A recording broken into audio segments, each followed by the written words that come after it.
तुम्ही पाहत आहात MCN न्यूज मराठी। जळगाव जामोद तालुक्यातील जिल्हा परिषद उर्दू उच्च प्राथमिक शाळा हाशमपूर येथे शाळा व्यवस्थापन समितीच्या उपस्थितीत प्रवेशोत्सव सोहळा मोठ्या उत्साहात साजरा झाला। या कार्यक्रमात नवागत विद्यार्थ्यांचे पुष्पगुच्छ, भेटवस्तू आणि चॉकलेट्स देऊन स्वागत करण्यात आले। एक पेड माँ के नाम उपक्रमांतर्गत पाहुण्यांच्या हस्ते वृक्षारोपण करण्यात आले। नवीन विद्यार्थ्यांची कारमधून प्रभात फेरी काढण्यात आली, तसेच त्यांना गणवेश, बूट, सॉक्स आणि पुस्तकांचे वाटप करण्यात आले। पंतप्रधान पोषण शक्ती योजनेअंतर्गत सर्व विद्यार्थ्यांना गोड भात वाटप करण्यात आला।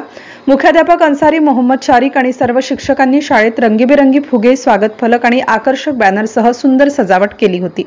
कार्यक्रमाला शाळा व्यवस्थापन समितीचे अध्यक्ष फिरोज खान, उपाध्यक्ष आयास पटेल, सदस्य शेख आरिफ, रिजवान खान, आरिफ पटेल, हाफिज जियाउद्दीन उपस्थित होते।